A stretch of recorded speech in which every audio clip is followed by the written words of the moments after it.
Hello everyone, আসসালামু আলাইকুম। কি অবস্থা সবার? কেমন আছে? চলে এলাম তোমাদের প্রিয় আনিকা আপু নতুন দিনের নতুন একটি ভিডিও নিয়ে। তো আজ আমি দুপুরে কী রান্না করেছি সেটাই তোমাদের সাথে শেয়ার করতে এসেছি।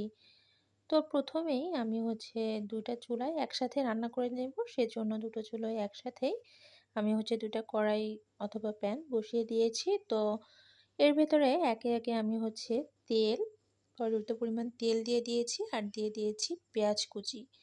তো একটু ভেজে নিয়ে এরপরে আমি দিয়ে দিয়েছি হলুদের গুঁড়ো আর লবণ। তো আমি যেহেতু ভেন্ডি ভাজি করব, তো আমি ভেন্ডিগুলো ধুয়ে ভালো করে কুচিয়ে নিয়েছিলাম। তো এরপরে ভেন্ডিগুলো কড়াইয়ের ভিতর ঢেলে দিলাম আর নেড়ে চেড়ে এবার রান্না করতে দিয়ে দিব। তো এবার অন্য একটি কড়াইতে আমি যে মশলাটা কষিয়ে নিয়েছি, তো এই ক্ষেত্রে তরকারির ক্ষেত্রে আমি এখানে আদা রসুন অ্যাড করেছিলাম আর জিরা অ্যাড করেছিলাম।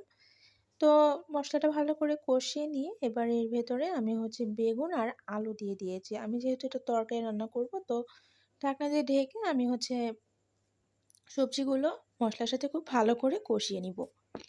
আর এদিকে আমি ভেন্ডি ভাজিটাও একটু নেড়ে নিচ্ছি আর ভেন্ডি ভাজিটা আমার হয়ে গিয়েছে।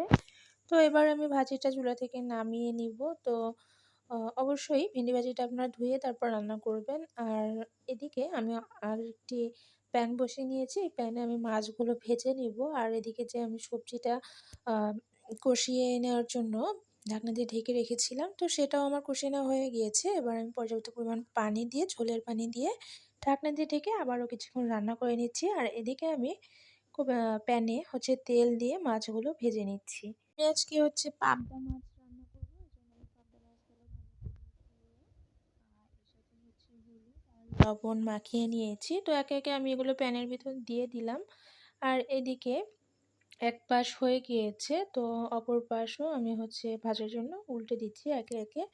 তো মাছগুলো ভেজে নেওয়ার পরে আমি যে তরকারিটা রান্না করছি এর ভেতরে আমি একে একে মাছগুলো দিয়ে দিব। তো আমার এই রান্নার ভিডিওটি ছিল সকালের। ভোরবেলা উঠে আমার সারাদিনের রান্না করে নিতে হয়, কারণ ৯টার ভিতরেই আমাকে স্কুলে যেতে হয়। আর বাচ্চারা সারাদিন কি খাবে না খাবে সব কিছুই আমার এই সকালেই গুছিয়ে রাখতে হয়। তো দেখতেই পাচ্ছেন আমি মাছগুলো তরকারির ভেতর দিয়ে দিচ্ছি। তো মাছগুলো দিয়ে দেওয়ার পরে এবার আমি ঢাকনা দিয়ে ঢেকে রান্না করতে দিয়েছি। আর অন্য একটি পাতিলে আমি একটু সুজি রান্না করব, সেজন্য সুজি দিয়ে দিয়েছি। আর সুজিগুলো একটু নেড়ে চেড়ে ভেজে নিচ্ছি। তো ভেজে নেওয়ার পরে এর ভেতরে আমি যে খাঁটি গরুর দুধ আছে সেটা অ্যাড করে দিচ্ছি। আপনারা চাইলে আ গুঁড়া দুধও ইউজ করতে পারেন, পানির সাথে মিক্স করে, অথবা প্যাকেট দুধও ইউজ করতে পারেন। তো একটু নেড়ে চেড়ে আমি এর ভেতরে চিনি অ্যাড করে দিচ্ছি আর দিয়ে দিচ্ছি খুবই সামান্য পরিমাণ লবণ।